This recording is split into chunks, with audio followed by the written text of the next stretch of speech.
เจ็บเพื่อกันมาเป็นโรคเดียวสิบ่เคยเจ็บเนาะมีแต่มาตามวันที่มันเคยมามันก็มาแต่ว่านี่สิเจ็บแบบเจ็บดีเกี่ยวเขาเมียนก็คือแบบพยายามสิอดแบบโอ้อย่างไรมันหดตัวแน่อย่างเงี้ยเราเนี่ยตัวบ่ไหว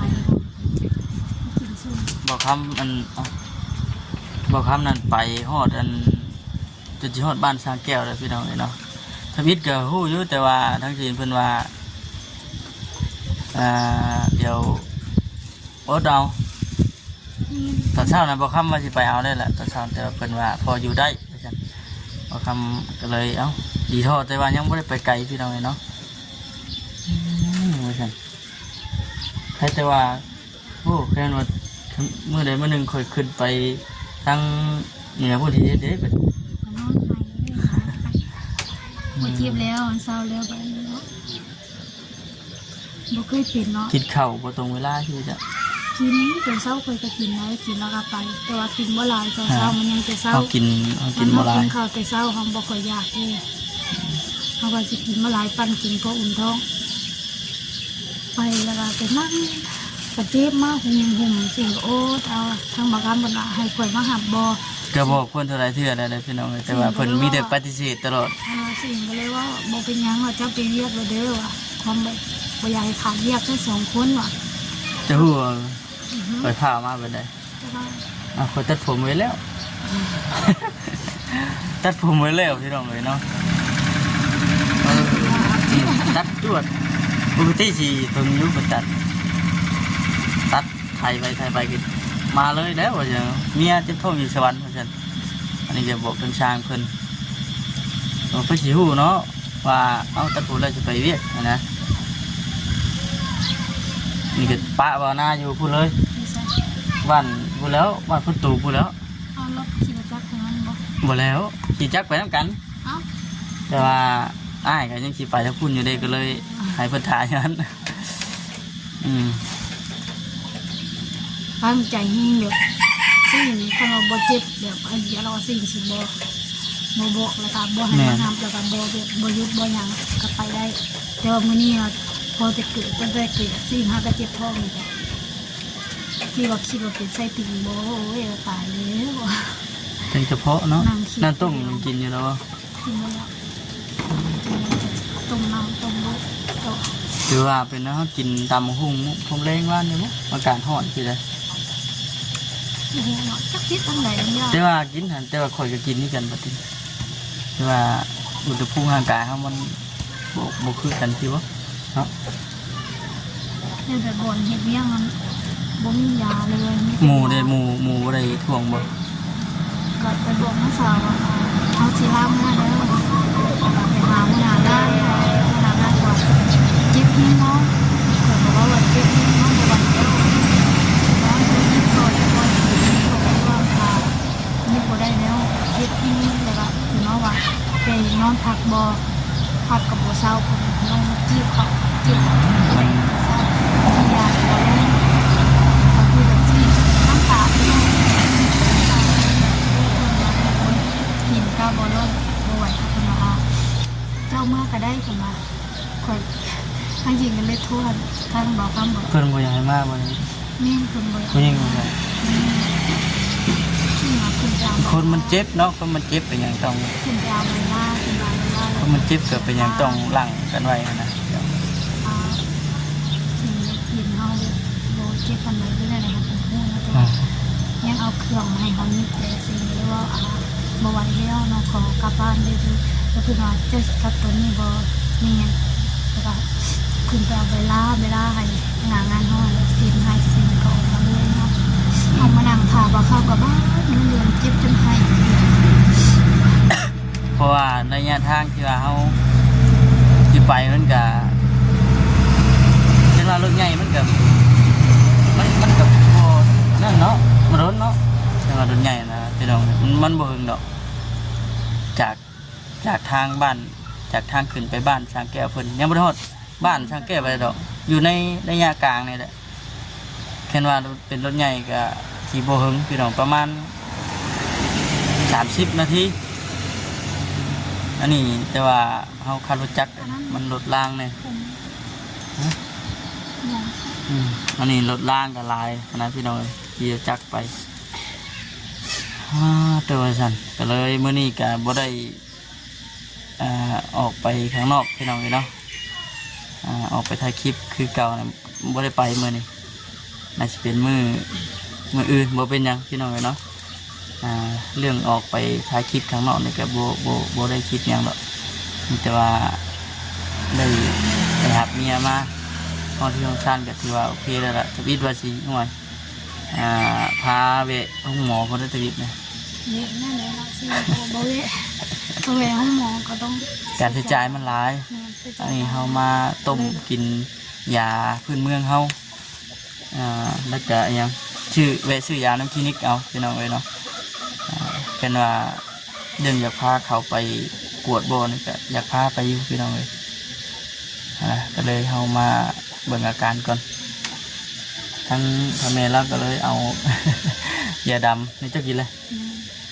ยาดำพี่น้องเลยเนาะยาดำเอามากินดีท้องดีอย่างนั้นนะดีภายใน ออกไปข้างนอกก็ซื่อๆเอามาไว้เป็นแก้วแล้ว คนหู้อยู่วะคนหู้ พูดแล้ว เจ้ามาเว้า เอ้าเห็นคนมาคนเดียวเอ้ามาหน้าดิเจ๊งแล้วคนวะ จะกี่ใส่ปะ พาเลย ป้าแล้วคงเพิ่นก็เห็นไปน้ำกันเดี๋ยวมาเช้าวัน เนี่ นี้ ย เห็น มา มาค เก็ น บ เดียว ไว้ ใช่ ให้น้องไหม ถ้ากินสมบ่ห่อน ลายเด้อสิลายเด้อ นี่แหละพี่น้องเนาะก็เลยเอ้าจัน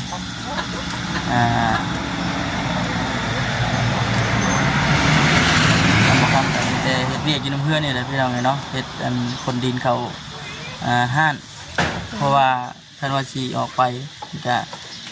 คำเนี้ย ค่ำแล้วก็เขาก็อยู่เบิ่งอาการท่านสวินเพื่อนแน่นะพี่น้องเนาะว่าเขายังบ่พาออกไปหรอกนะผักพื้นดินแมลงมืน เมื่อยแบบเมื่อยแล้วโว้ยเดี๋ยวผมพี่น้อง ชักยาสองเข็ม เมื่อยแบบจนขี้ข้านอยากลุกอยากย่างแบบลงน้ำก็คือสิอยากนอนนะหันเลยแบบมันเมื่อยแบบอธิบายบ่ได้เลยบ่คำจนว่าเจ้า อยากนอนน้ำตะคองมันทางเลยเด้อพี่น้องตะคองน้ำน้ำทางนะ ขี่รถกับแบบ